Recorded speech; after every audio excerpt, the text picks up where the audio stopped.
Mga proyektong makakatulong para protektahan ang komunidad mula sa matinding pagbaha ang ating pag-uusapan kasama sina Dr. Orlando Balderrama, Professor and University Research Director ng Isabela State University at Project Leader ng IFORM, at Dr. Nathaniel Alibuyog, ang Vice President for Research, Development and Innovation ng Mariano Marcos State University. Magandang tanghali po sa inyo. Magandang tanghali po. Okay. Unahin po natin itong proyektong Integrated Flood and Water Resources Management in the ASEAN Basins for Sustainable Development o IFORM. Ano po ito at ano ang maitutulong nito laban sa malawakang pagbaha?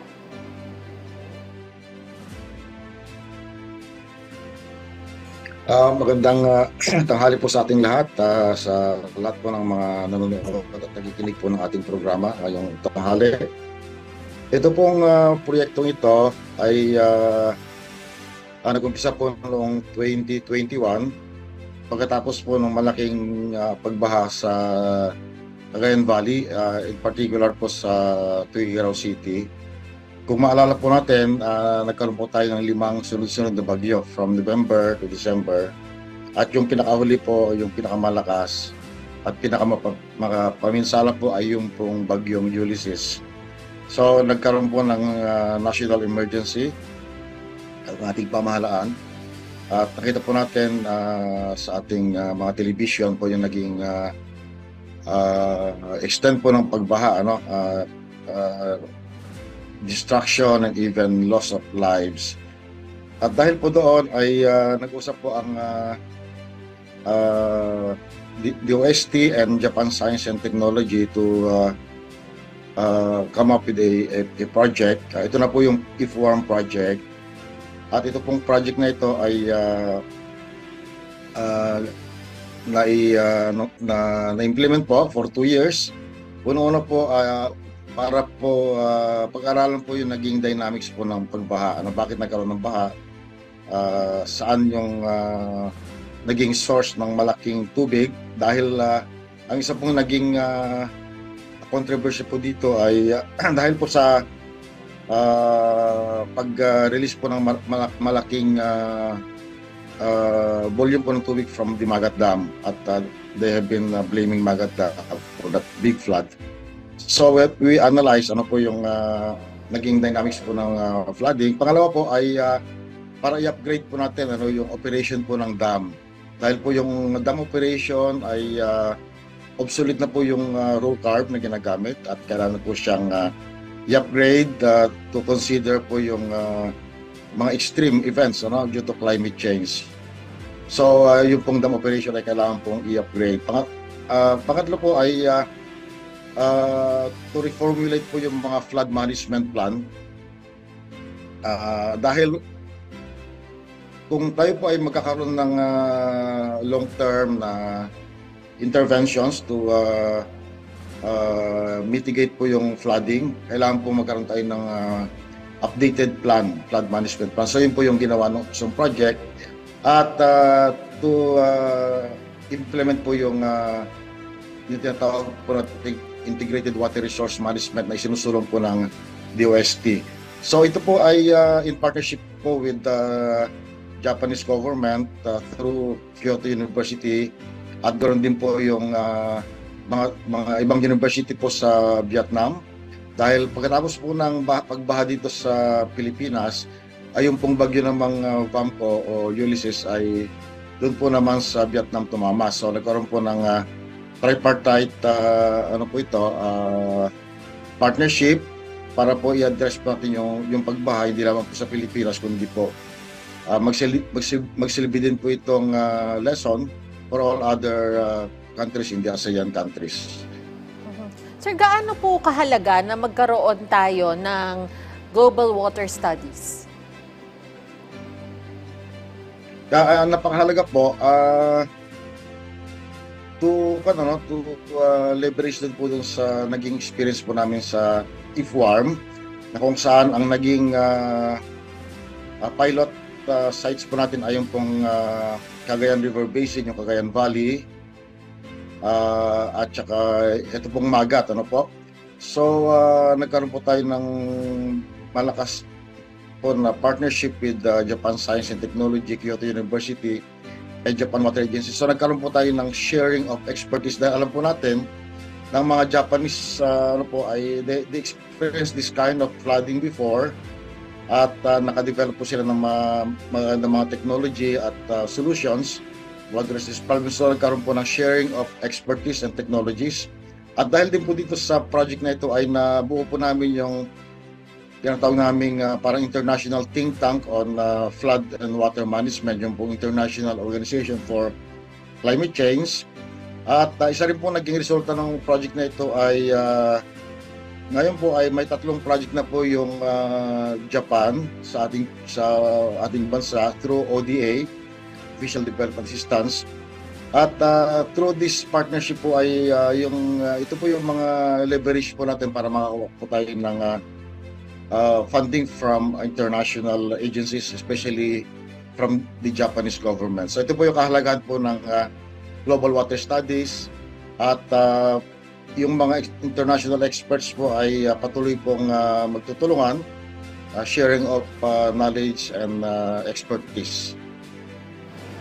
Sir, meron daw pong pasilidad na mag-uugnay ng mga inisyatiba sa water studies sa Hilagang Luzon at maging sa buong bansa. Ano po ang detalye nito? Pagkatapos po ng ating itong IFWARM na project, natapos po siya noong 2022 at nagkaroon po ng napakagandang resulta. So yung pong DOST natin, and we thank our DOST Secretary for the continuous support sa atin pong project. Na-establish naman po yung tinatawag nating SWIM R&D Center, yung Smart Water Infrastructure and Management R&D Center. Siya na po yung sumalo doon sa unang-unang proyekto. At ito ay hindi na lamang po flooding yung ina-address, kundi lahat po ng aspeto ng water studies, looking at the integrated perspective of water resource management. Just like, for example, paano po natin i-address yung pagbaha sa mga syudad. So, sa mga urban centers, how do you address yung pagbaha? Ganoon din po yung mga tagtuyot, especially sa agriculture. So, through this SWIM R&D Center facility ay nag-establish po kami ng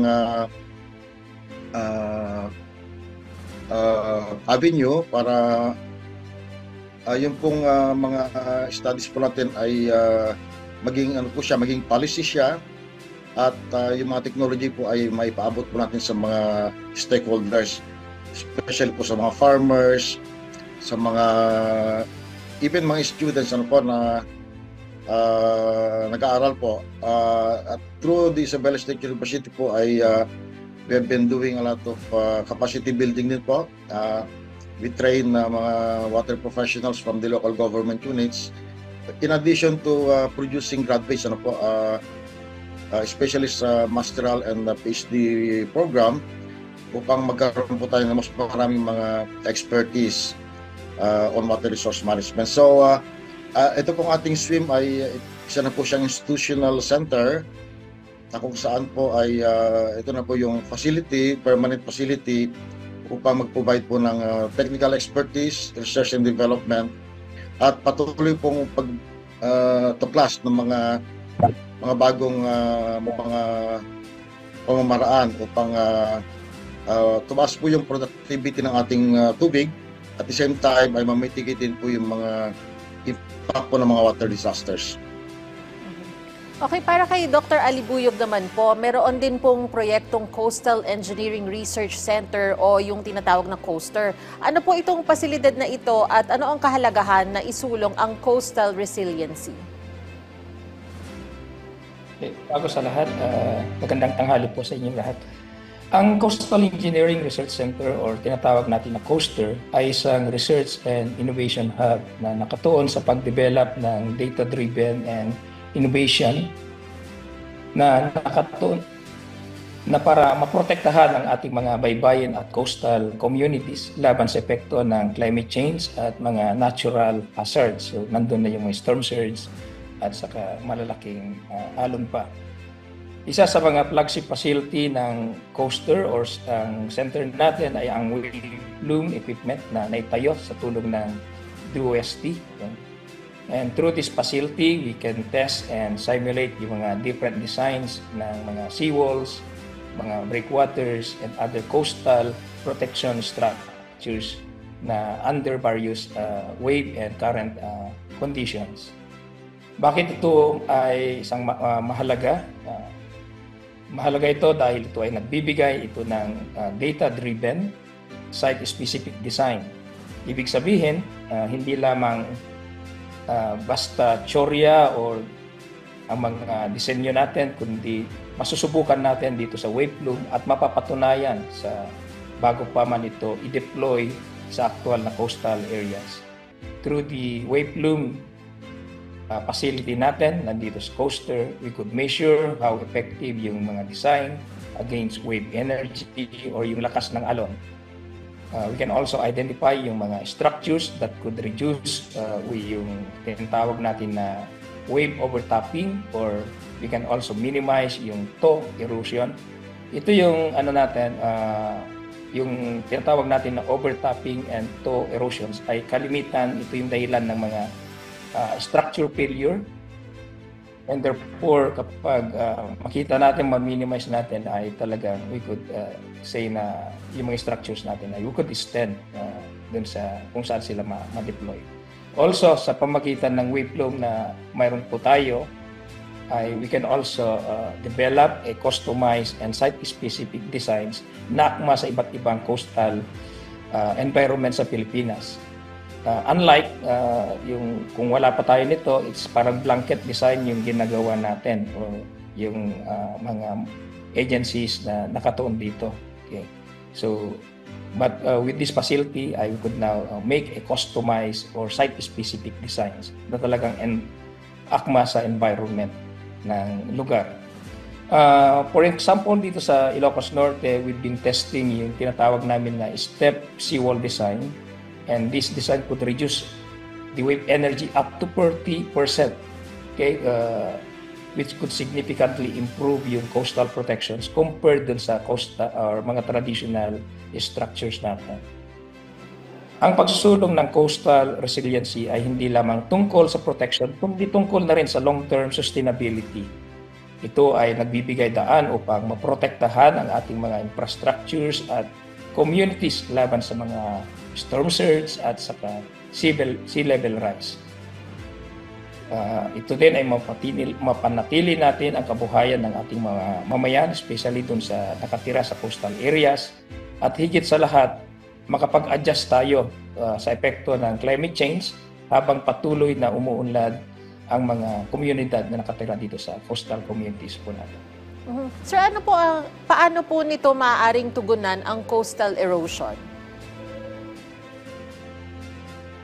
Matugunan nito dahil kaya natin maggumawa ng mga designs, at hindi lang kasi yung coaster kasi ay hindi lang dun sa pag-design, pero ito ay isa sa layunin ng coaster natin ay para imapa yung mga erosion prone areas.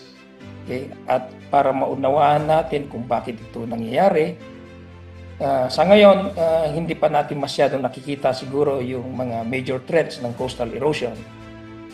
But kung talagang susuriin natin at titignan natin kung ano yung nagiging epekto ng bagyo, ay talagang makikita natin na malaki na po yung epekto ng coastal erosions natin. Okay, from 1972 to 2000, nakita namin na ang daming areas dito sa Region 1 na umiksi po yung baybayin. Okay, and with that, through your facility and through the coaster, would like to discover alternative design. Gayang sinabi ko kanina, yung paggamit ng mga step seawalls, paggamit ng cube block structures, at even yung paggamit ng rock fill treatments para ito ay mas maepektibo natin na maprotektahan yung coastal erosions at maprotektahan natin yung mga community na nakatira dun sa ating baybayin. Okay, so actually ang recommendation namin ngayon ay yung mga nakita namin na how we could reduce yung wave energy, how we could prevent yung scouring and erosion using yung mga structures, new structure design, at how to minimize yung overturning dahil yun din yung maapaw. We could design how high yung appropriate height ng seawall natin. Ito ay nilapit na natin sa DPWH at saka LGUs para ito ay makita nila at magamit. We could say na ito ay mas matibay, mas cost-effective at higit sa lahat, they are designed na climate resilient dahil ito po ay binase na natin sa mga potential na malalakas na bagyo dito sa ating lugar. Sir, ano po ang mga teknolohiya na maaaring gamitin para sa pagpapabuti ng coastal communities? Okay, ang mga initiative natin ay bukod sa coastal projects na ginagawa natin ngayon ay isa din mahalaga yung science-based approach na tinataguyod para mas maunawaan natin, especially yung tinatawag natin na compound flooding. Okay, isang integrated phenomena na yung mga pag-flood dito sa coastal areas ay dulot ng yung tinatawag natin na pluvial flooding, pagbaha dahil sa intense rainfall. Yung isa naman ay fluvial, yung F na yan, pag-apaw ng tubig sa ilog or yung river swelling, at saka yung coastal flooding na epekto na rin ng storm surge tides at sea levels. Kalimitan ito ay sabay-sabay na nangyayari kapag mayroon tayong sakuna o mayroon tayong bagyo. Kaya yung tubig ay hindi po nakakababa, galing sa bundok, hindi po nakakababa kaagad dahil mayroon pong boundary effect doon sa pag-angat ng baybayin natin o yung pagsabay ng storm surge, at nagre-resulta ito sa tinatawag natin na mas intense na coastal floodings. So, ang tinataguyod natin ngayon dito para ma-solve ito ay talagang pag-aralan yung integrated approach, how to map yung cause ng flooding, okay, para ito din ay ma-manage natin. So, isa sa mga sinusulong natin ngayon o nire-recommenda para matulungan natin o ma-solve yung pagbaha natin is to conduct yung tinatawag natin na catchment scale studies para makita yung kabuuan ng epekto ng epektibo ng interventions natin, at saka i-integrate na rin yung coastal dynamics doon sa flood risk modeling na wala po sa dati natin na ginagawa. Kaya marami po tayong ginawang in the past na mga flood maps, kaya lang nagkulang po, hindi natin na-integrate some or mostly ay hindi na-integrate yung effect ng storm surge. Kaya ito po ay na-underestimate yung epekto ng o na-underestimate yung coastal flooding or yung flood mismo sa river mouth, na yung design naman ay kumbaga since na-underestimate din yung design. And therefore, through this project, we would like to implement yung tinatawag natin na talagang science-based designs and policies upang maiwasan natin yung mga unintended impacts sa mga iba't ibang lugar, especially doon sa mga coastal communities natin. So, yun po yung mga sinusulong natin na para natin. So, I would like to summarize yung isa, yung integrated approach na mas nakikita natin na mas epektibo, mas sustainable at mas may long-term impact na poprotektahan ng ating komunidad laban sa pagbaha at sa coastal hazards. Mensahe o paalala nyo na lang po sa ating mga kababayan. Salamat po sa ating mga kababayan. Tandaan po natin na ang kaligtasan ng ating mga baybayin ay kaligtasan din natin at kinabukasan na rin ng ating mga anak. So, ang pagiging resilient ay hindi lang tungkol sa pagbangon pagkatapos ng sakuna, kundi ang pagkahanda bago ito dumating. Sa tulong po ng siyensya, tamang kaalaman at pagkakaisa, kaya po natin protektahan ang ating mga komunidad at ang mga susunod pang henerasyon. So magkaisa po tayo para sa isang ligtas, matatag at maunlad na baybaying Pilipinas. Salamat po. mensahe nyo naman po, Dr. Balderrama? Ang mensahe ko po ay para po sa ating mga kababayan.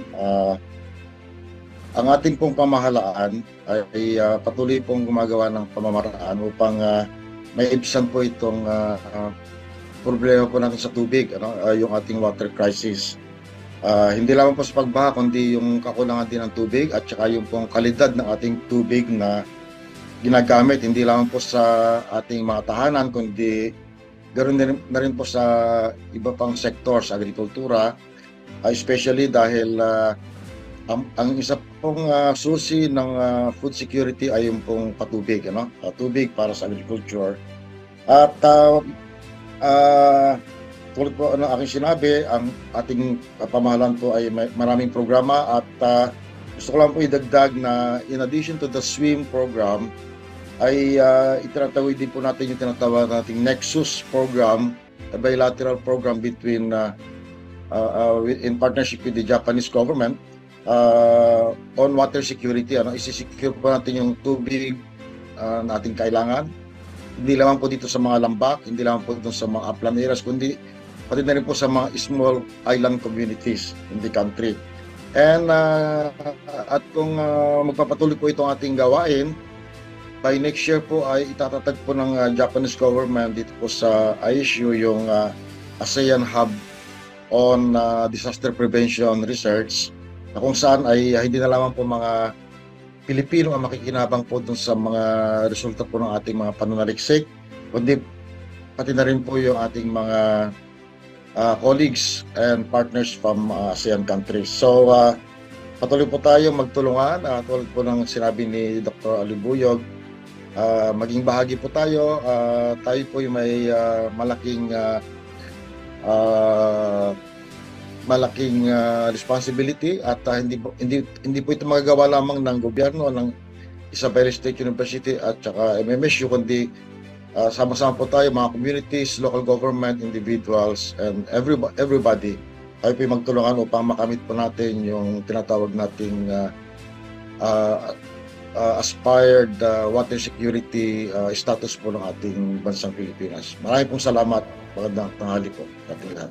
Alright, maraming salamat po sa inyong oras. Dr. Orlando Balderrama, IFORM Project Leader and Professor and University Research Director ng Isabela State University, at Dr. Nathaniel Alibuyog, ang Vice President for Research, Development and Innovation ng Mariano Marcos State University.